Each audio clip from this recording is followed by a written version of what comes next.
Hey beautiful people of YouTube, welcome back to the channel. So if you watched last week's video, you saw me tear the heads and the jugs and the pistons off of this engine. And when we did that, we found that the pistons were totally screwed, the heads are most likely screwed, and the bottom end was seized up on me. Which I found a little odd because I actually drove this thing off the interstate on one cylinder after it blew up.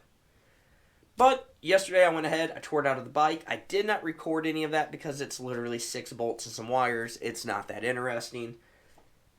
But here we are with it, torn down, ready to show you guys what happened here. So I did go ahead and take all the bolts out to split the cases. And I loosened the cases up, but I have not separated this yet. So I will be doing that for the first time with you guys. First thing I want to show you is the engine now moves freely. And the reason that is because the oil pump is actually what seized up. I cannot turn that oil pump, and I'm going to show you guys why. If we look right in there, I don't know how well it's coming through on camera. See if I can pour some of these chunks out in my hand. There is a bunch of metal in this oil pump. The oil pump kind of sacrificed itself to save the lower end, or what I hope saved the lower end.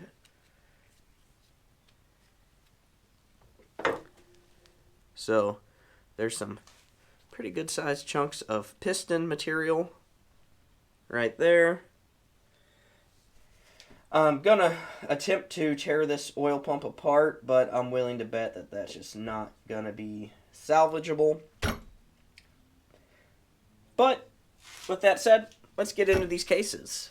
So this should be ready to separate. I took all the bolts out last night and let the oil drain onto a couple of pig mats, anything that was left in the block. So you don't want to pry when separating these. You want to use a soft-faced hammer. And the reason you don't want to pry is the two halves of these cases are actually held together with instant gasket. So you don't want to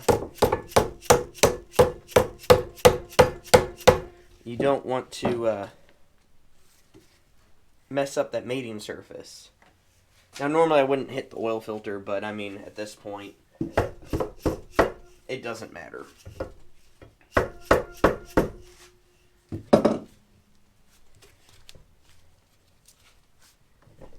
So it's starting to separate.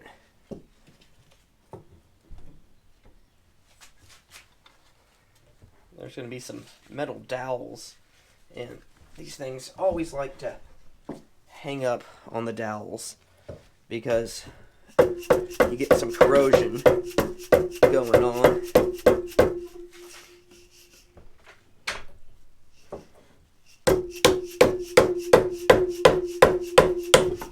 There we go. So that just separated. So this crank is actually pressed into the left side of the case. So we're not going to be taking the crank out of the left side. We're just going to be taking the right side off so we can clean everything out.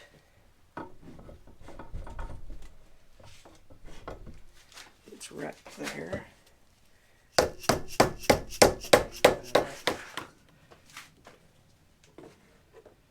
Let's slide this case off and see what we find. I should probably take my rubber bands off here.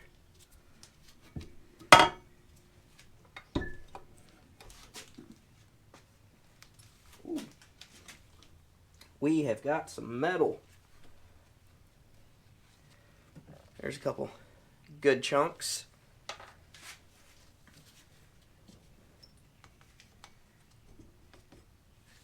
Get this turned around.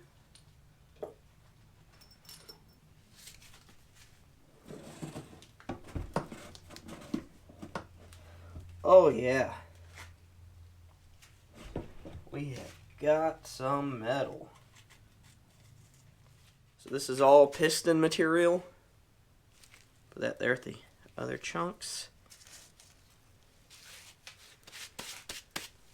Now what I'm going to do is I'm going to take a can of brake parts cleaner. I got one right here. We're going to hose this out.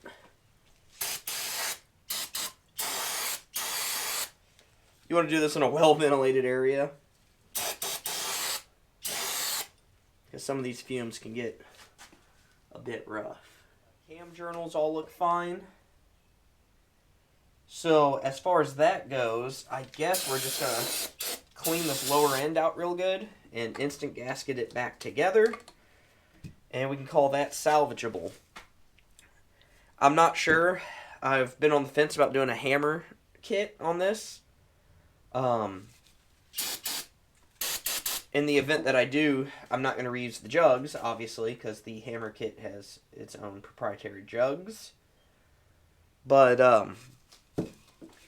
yeah, so I need to see if I get the heads worked over on this. I still need to pull the oil filter housing apart and clean that out. But I'm happy to say that I believe this lower assembly, this rotating assembly, is salvageable. Alright guys, so I got the check ball out. It's very important that we pull that out and we clean out all the oil passages back there. Get everything cleaned out on this. But from everything that I see, all the bearings feel fine, the races look fine. I think we got lucky on this lower end. So, I'm going to get this lower end put back together. I'm not going to do that on camera. If you are looking for advice on how to do this stuff, Hammer Performance has some amazing videos. But, moving forward with this bike, there's going to be a lot of interesting content to come. I think the bike is not going to go back together the way it was. I am going to build the bike that I've truly wanted to build. And I think that's going to be a chopper. So, I don't know if it's going to be 6 months, a year, or what. But I'm going to try to do 1 or 2 things every month to it.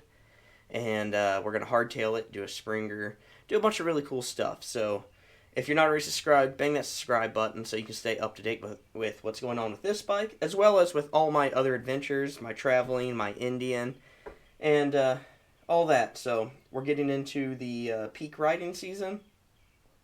So, there's going to be a lot of interesting things to come. But I guess that's going to effectively end this video. Thank you for watching. I love each and every one of you. Bang that subscribe button if you haven't already. Hit the like button, leave a comment, follow me on social media, and I'm out.